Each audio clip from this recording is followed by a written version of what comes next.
Alors, je tiens à apporter en guise de précision quelques informations supplémentaires et parler ici de la gloire de Dieu que nous avons pu observer, non seulement dans ma vie, mais dans celle de pas mal de personnes autour de moi à travers les guérisons extraordinaires et miraculeuses qu'il a opérées. Et je tenais ici à rajouter ces informations-là pour lui en rendre totalement grâce et gloire.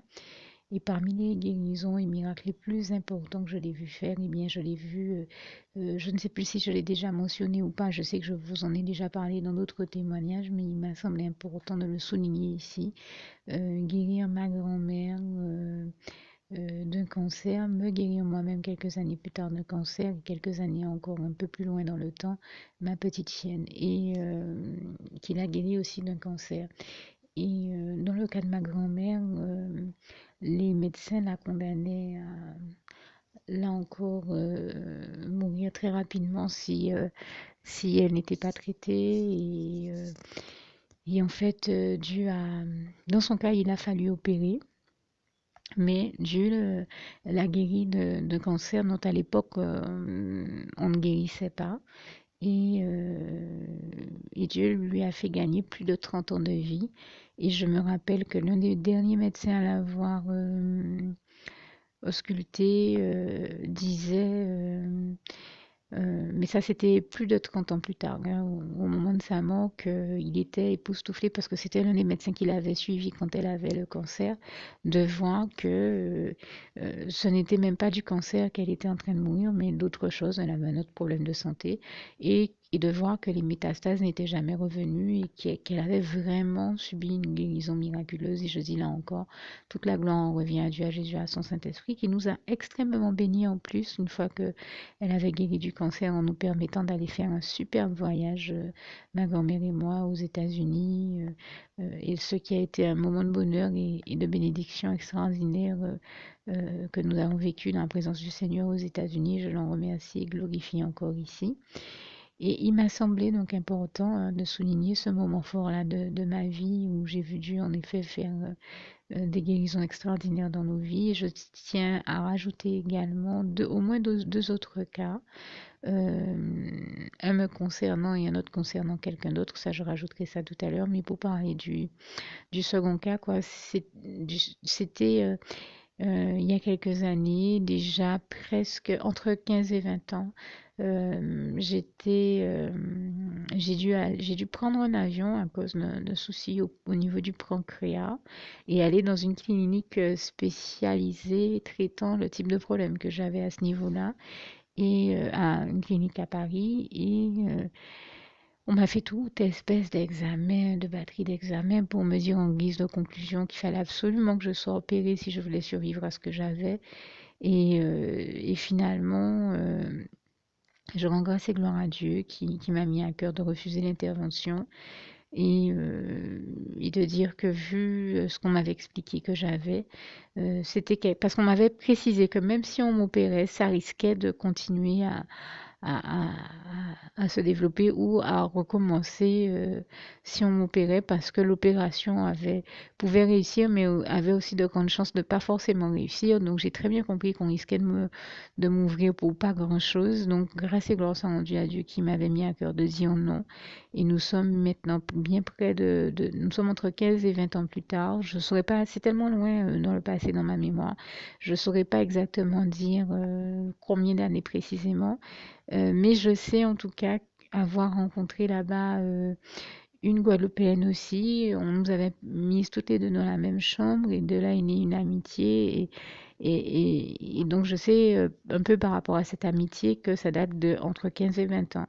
Mais je remercie vraiment le Seigneur qui, comme vous pouvez le constater, nous sommes 15 à 20 ans plus tard, a agi de manière à ce que l'intervention chirurgicale ne soit jamais nécessaire dans mon cas, m'a donné la force de la refuser, de dire non.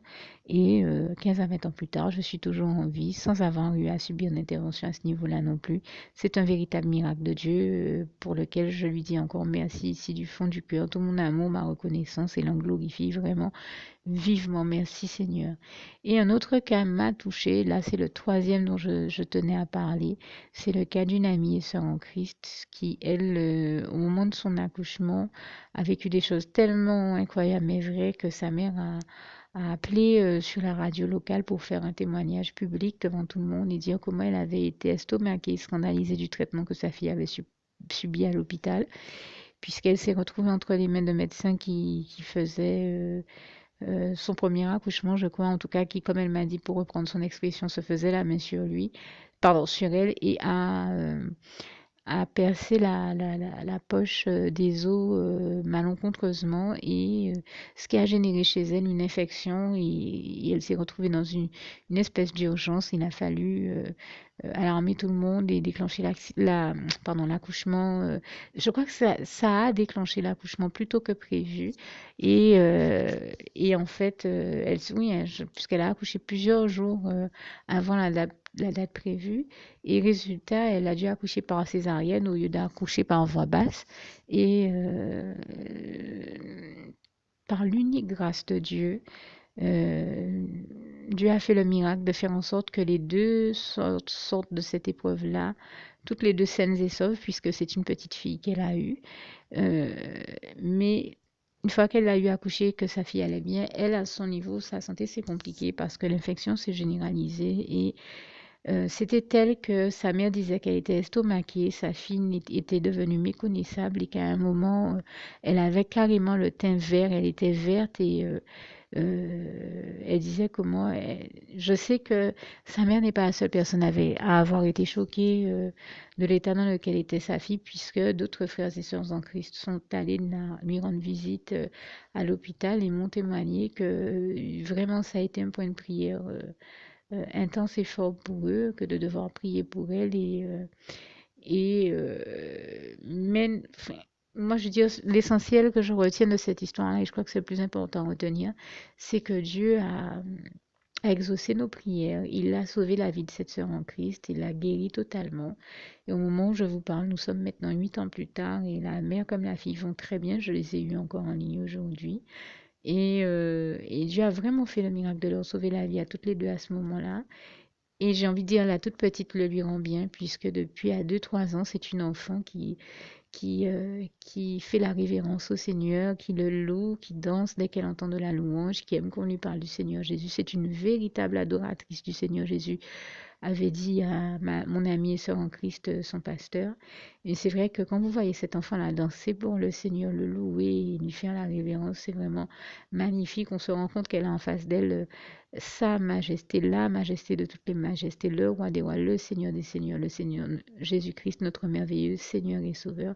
Et je lui en rends grâce et gloire ici. Et vraiment tenais à le remercier, à le glorifier pour la manière dont il a mené de main de maître toutes ces phases de nos vies, toutes ces épreuves terribles et très difficiles à survivre, à- très difficiles à vivre, à expérimenter et auxquelles il est réellement difficile de survivre. Mais grâce et gloire soient rendues à Dieu, à Jésus, à son Saint-Esprit qui nous délivre toujours de tout ce dont nous avons besoin de l'aide, comme il est écrit dans le psaume 34, versets 5 à 7 et qui, quelles que soient les épreuves que nous traversons, nous en fait ressortir plus que vainqueurs, comme il est écrit en Romains 8, verset 37.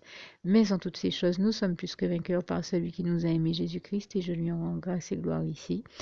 Et vous invite, si vous ne l'aviez pas encore fait auparavant, justement à adresser à notre merveilleux Jésus d'amour la prière qui va suivre, tout en terminant par vous citer ce si beau passage de Philippiens 4, verset 7.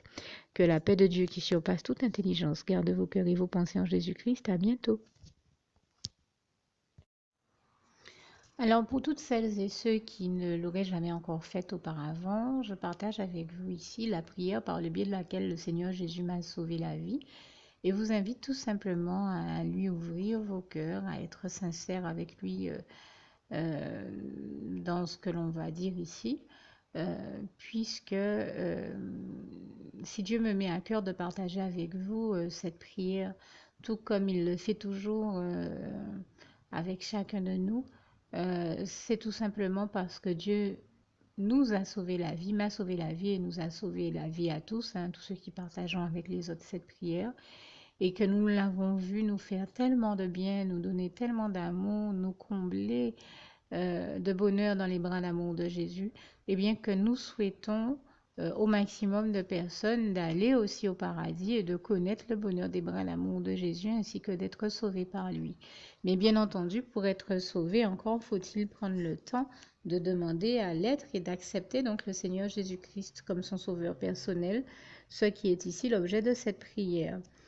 Alors, n'oubliez pas à cet effet qu'il est notamment écrit en Acte 4, verset 12, que Dieu, dans sa grande sagesse, dans sa sagesse infinie, a choisi le Seigneur Jésus-Christ, qu'il l'a mandaté, qu'il a délégué pour être le seul sauveur de toute l'humanité et qu'il n'y a aucun autre nom que celui du Seigneur Jésus-Christ qui nous ait été donné, qui ait été donné à toute l'humanité pour être sauvé. Voilà pourquoi nous avons la certitude qu'en acceptant le Seigneur Jésus comme notre sauveur personnel, nous faisons définitivement le bon choix, d'autant qu'il est également écrit en Jean 14, verset 6, Jésus-Christ est le chemin, la vérité et la vie. Nul ne va au Père Dieu sans passer par le Fils Jésus-Christ.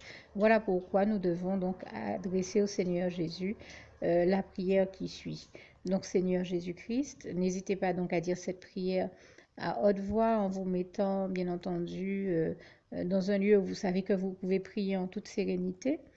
Donc Seigneur Jésus-Christ, je t'accepte aujourd'hui comme mon sauveur personnel, moi un tel, vous dites votre nom et votre prénom. Et je te demande aussi, Seigneur, euh, vraiment de continuer à veiller sur moi et sur ma vie. Je remets d'ailleurs toute ma vie entre tes mains, éternel mon Dieu, Jésus d'amour, Saint-Esprit, puisque tu en es le Créateur. Je remets cette vie entre tes mains, je te la donne puisqu'elle t'appartient, puisque tu l'as créée. Et je te demande de me conduire à toutes les victoires et réussites que tu as prévues pour ma vie. Tout comme je te demande aussi pardon, éternel mon Dieu, Jésus d'amour, Saint-Esprit, pour tous les péchés que j'ai commis tout au long de ma vie, dès le début jusqu'à la date d'aujourd'hui incluse. Pardon aussi, Seigneur Jésus, pour toutes les fois où j'ai fait mal à ton cœur. Et surtout, merci, Seigneur Jésus, quand le bon moment sera venu pour ça, de revenir me chercher pour m'amener avec toi dans tes bras d'amour au paradis où je veux demeurer et continuer à te servir et à t'appartenir pour l'éternité en éternité, et c'est au nom puissant du Seigneur Jésus-Christ que j'ai fait cette prière.